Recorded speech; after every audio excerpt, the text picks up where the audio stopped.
Welcome back to my channel. कैसे हैं आप सब? मैं बिल्कुल ठीक हूँ। उम्मीद करती हूँ कि आप लोग भी बिल्कुल ठीक होंगे। फ्रेंड्स, ये वीडियो शादी के बाद का है। शादी वाला वीडियो अभी नहीं आया। मैं आपको लास्ट में बताऊंगी कि मेरे साथ क्या हुआ है, क्या घटना घटी है हमारे यहाँ, जिसकी वजह से हमारा शादी वाला वीडियो लेट हो गया है। तो फ्रेंड्स, ये शादी के बाद का वीडियो है जिसमें खिलाई जाती है हमारे यहाँ स्वागलें। लड़के की शादी हो या लड़की की शादी हो, स्वागलें हमारे यहाँ ज़रूर खिलाई जाती हैं। तो आप लोग वीडियो को एंजॉय कीजिए। देखिए, कड़ी रेडी हो गई है और इतनी अच्छी लग रही है देखने में कि ऐसा लग रहा है खा लो, क्योंकि शादी वगैरह में ना खाना खुद तो ठीक से खा नहीं पाते हैं। तो आज ऑलरेडी बहुत भूख लग रही है, लेकिन जब हमारी गौर पूजा हो जाएगी हम तभी खाएंगे। और ये बड़े बनने हैं और चावल भी बन गए हैं। बस आज हमारे पास ना गैस की शॉर्टेज है, 2 ही चूल्हे हैं तो हम बना रहे हैं। और ये बना रही हैं दही बड़े, है ना, दही बड़े। और हमारी गांव की भाषा में बोलते हैं चनिया, उड़द की दाल की चनिया। हाँ, ये हमारे यहाँ मड़े पे खिलाई जाती हैं और ये हमारी हेल्प कर रही हैं। हमारे पड़ोसी इतने अच्छे हैं कि 10-11 दिन गाने हुए 8 बजे डेली शाम को आ जाते थे और 9 साढ़े 9 तक गाने वाने गा के अपने आप चले भी जाते थे और एक फ़ोन में आ जाते हैं। ये है हमारी गौर माता। जब सूख जाएंगी तो इनका श्रृंगार करेंगे। और आपने देखा होगा तीजों पे हमारे यहाँ गौर माता बनाई जाती हैं, तो वंदना बहुत सुंदर बनाती है। आज जल्दबाजी में ही बनाई है और शाम को ही इनका विसर्जन भी कर दिया जाएगा मड़े के साथ। और बच्चे देखिए अपने ही धुन में लगे हैं। खेल रहे थे, फिर लड़ गए थे, अलग अलग फोन में बैठ गए थे और फिर से दोस्त हो गए। देखो फिर से लगने लगे कैमरे के सामने आके।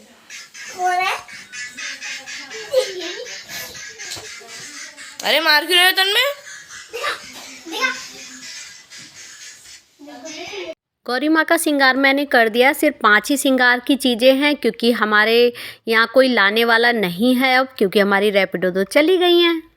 यहाँ पर हम 5 स्वागले हैं और हम 5 ही आलता लगा रहे हैं। उसके बाद में हम खाएंगे खाना। सबसे पहले हमने गौर माँ का श्रृंगार किया था, फिर हमने खुद वही श्रृंगार यूज किया है। रोब्लॉक्स खेलते हैं यार। और गाइस अभी मैं जा रही हूँ ईयरबड लेने। इतने ऊपर कैमरा को नहीं पता रहता। अभी मैं ये बनाती हूँ, इसमें से मुझे भी निकालना है, तो अभी मैं निकालती हूँ। फ्रेंड्स, ये मेरे देवर की बेटी है, ये भी ब्लॉग बनाती है। तो मैं इनके ब्लॉग में और ये मेरे ब्लॉग में आपको अक्सर देखने को मिल ही जाते हैं। आप लोग इनको सपोर्ट कीजिए। इनके चैनल का नाम है मदर डॉटर शाइन। ये तो है ईयरबड, तो इसे लेके चलते हैं नीचे।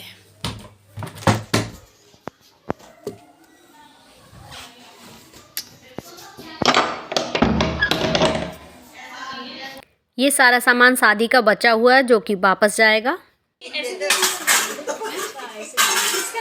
लग गया सबके लग गया है ना, सूख भी गया।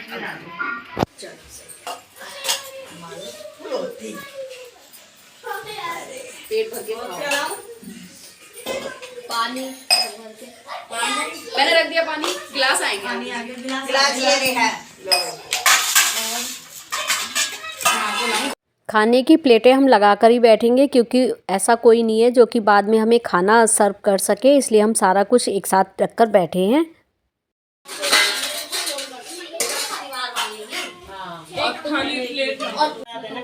अभी मम्मी लेंगी हाथ ये तो छुट्टी देना बेटे। इतना ही ना खाएगा। स्वागिल खाने के बाद में हमने गाए हैं गाने, भजन होते हैं। तो किट्टू बजा रही है ढोलक, क्योंकि और कोई ढोलक बजाने वाला नहीं है। और हमने बुलावा नहीं लगाया था, जितने लोग हम थे हम सब ने ही भजन गा लिए थे।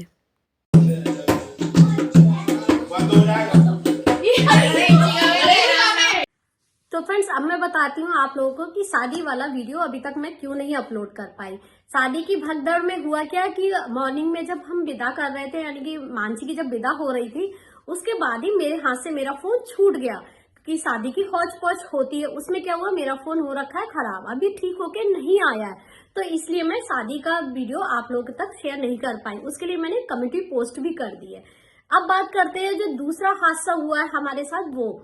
तो फ्रेंड्स, हमने जो बैंक्वेट हॉल बुक किया था वो हमारे एरिया से थोड़ा सा दूर था, मतलब हमको चाहिए था खुला बैंक्वेट हॉल जिसमें ग्राउंड हो, क्योंकि गैदरिंग अच्छी खासी हो जाती शादी में, तो हम चाह रहे थे कि गैदरिंग मतलब भीड़ भाड़ ना हो और बहुत खुला खुला एरिया, तो हमें ग्राउंड वाला बैंक्वेट हॉल चाहिए था। इसकी वजह से हमने अपने मुरादाबाद शहर के एरिया का छोड़कर हमने थोड़ा सा बाहर निकल के बैंक्वेट हॉल बुक किया था और हमने नवरात्रों में बैंक्वेट हॉल बुक कर दिया था। जब हम लोग बैंक्वेट हॉल में जाके हलवाई को लोकेशन दिखा के आए थे तब भी उन्होंने कुछ भी नहीं कहा था, मतलब वहां जो भी मिला उन्होंने कुछ नहीं कहा था। लेकिन 25 तारीख को जब मेरे हस्बैंड और मेरे देवर गए थे हॉल में हलवाई को लेके और सामान पहुंचाने के लिए, तब वहां पर जो मैनेजर था या जो भी लोग थे उन्होंने कहा कि आप कैसे, तो बोले कि हमारी बुकिंग है 27 तारीख को शादी है। तो उन्होंने कहा 27 तारीख में तो हाँ दूसरी शादी है, दूसरी पार्टी वाले भी लोग मौजूद थे। फिर मामला थोड़ा गंभीर हो गया और बहुत देर तक बातचीत होती रही, मतलब मेरे हस्बैंड देवर का पूरा दिन 25 तारीख ऐसी हो गई कि पूरा दिन वहीं पर निकल गया। उन्होंने सोचा कि इस बात को हम घर पर ना बताएं, नहीं बताएंगे तो घर में टेंशन हो जाएगी, इसलिए उन्होंने घर पे बात को नहीं बताया और खुद ही मैटर को सॉर्ट आउट करने की कोशिश करते रहे। आसपास के लोगों को बुलाया, बहुत कहा, बहुत कन्विंस करने की कोशिश करी, लेकिन बैंक्वेट हॉल वाले ने कहा सॉरी मुझसे गलती हो गई, मैं आपको इसी बजट में दूसरा बैंक्वेट हॉल दिखा रहा हूँ। तो जो भी वो बैंक्वेट हॉल दिखा रहे थे वो हमें ठीक नहीं लगे थे, वो हमारे लिए बहुत दूर हो रहे थे और जैसा हमें चाहिए था वैसा नहीं था। और ज्यादा बहस करने पर बात थोड़ी सी झगड़े में कन्वर्ट हो सकती थी, लेकिन हमारे पास झगड़ा करने के लिए टाइम नहीं था क्योंकि हमें लड़की की शादी करनी थी। तो और जो दूसरी पार्टी थी, मेरे हस्बैंड ने उनसे ये भी कहा कि हम दोनों लोग ही एक ही दिन शादी कर ले, आधा आधा कर ले रहे हैं बैंक्वेट, आधे में आप कॉपरेट करो। तो दूसरी पार्टी तैयार नहीं थी। ओवरऑल ये हमारे लिए बहुत बड़ी समस्या क्रिएट हो गई थी। सारा दिन मेरी फैमिली के जेंट्स बैंक्वेट हॉल पर रहे, उस बैंक्वेट हॉल वाले को कन्विंस करने की कोशिश करते रहे और ढूंढे भी बैंक्वेट हॉल, सारे छान मारे, लेकिन कोई भी हमें समझ में नहीं आया। फिर जब मामला हद से पार हो गया तो उन्होंने घर पर फोन करा और वही हुआ जो वो नहीं चाहते थे। जब उन्होंने घर पर फोन करा, फ्रेंड्स यहाँ पर लाइट चली गई है, तो फ्रेंड्स जब उन्होंने घर पर फोन करा तो उस टाइम पे सब खुशी का माहौल था। शाम को खाने में जो गाने वाने होते हैं, खाना तो किसी ने नहीं खाया था, लेकिन जैसे ही फोन आया तो मतलब मेरी सास ने फोन उठाया तो जिस चीज का डर था वही हुआ क्या कि वो चक्कर खा के गिर गई। अब पापा भी थोड़ा सा नर्वस हो गए, माहौल, खुशी का माहौल थोड़ा सा गमगीन सा हो गया। सारे लोग बोलने लगे कि अब क्या होगा। ये सारी बातें रात के 10 बजे तक होती रही, इधर बात कर उधर बात कर, पर बैंक्वेट हॉल हमें नहीं मिला। लड़के की शादी होती तो शायद मैनेज कर लेते, लेकिन लड़की की शादी थी तो थोड़ा मामला गंभीर था। खैर कोई बात नहीं, वहां लड़ाई झगड़ा करने का तो कोई फायदा नहीं था। ये लोग घर आ गए। अगले दिन हमने क्या किया, जो बैंक्वेट हॉल हमने शादी बुक करने से पहले जितने भी देखे थे तो कुछ ने हमें मना कर दिया, क्योंकि 27-28 तारीख में शादियां बहुत ज्यादा थी तो बैंक्वेट हॉल कोई खाली नहीं था। फिर हमने अपने ही एरिया में मुरादाबाद शहर के अंदर ही बैंक्वेट हॉल ढूंढने शुरू कर दिए, लेकिन हमें लॉन नहीं मिला, हॉल मिला। 2 हॉल थे जो बैंक्वेट हॉल हमने किया। खैर उनका बहुत बहुत धन्यवाद, क्योंकि उन्होंने वो बैंक्वेट हॉल भी हमारे फैमिली ने पहले देखा था, उसको मना कर दिया था कि छोटा है। लास्ट में हमने उसी बैंक्वेट हॉल को किया। और फिर क्या हुआ, 26 तारीख में 26 में हमारा मेहंदी का और हल्दी का प्रोग्राम था, वो भी हमारा थोड़ा सा डिस्टर्ब हुआ। क्यों? क्योंकि हमें सारे रिश्तेदारों को फोन करके लोकेशन बतानी थी, तो लोकेशन बताने में भी आप समझ सकते हैं कितना टाइम लगता है। तो हम 4 लोग बैठे डायरी लेकर के, जिसमें मैं भी थी, और 4 लोग फोन करने पे सबके फोन ट्राई करे, सारे एक एक रिश्तेदार को हम लोगों ने कंफर्म किया कि पुरानी लोकेशन पर नहीं जाना है, नई लोकेशन पे आना है, ये बैंक्वेट हॉल है। तो हमने वो सब बताया उनको।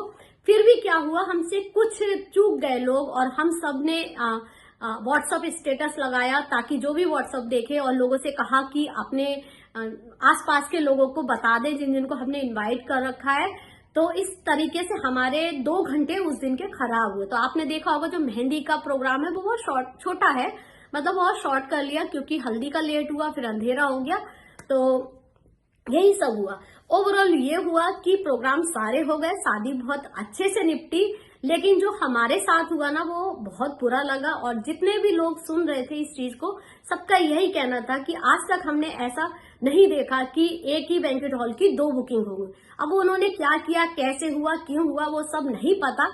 फिलहाल जो होता है अच्छे के लिए होता है। हमें बैंक्वेट हॉल मिला, अच्छी शादी हुई और हम घर के नजदीक आ गए। हमारा बेनिफिट फिर पता क्या हुआ, फिर हमने विदाई जो है घर से करी, अपने घर से विदा करा था। मतलब बैंक्वेट हॉल से हम आ गए थे सुबह में, जो मेन विदाई करनी थी वो हमने घर से करी थी।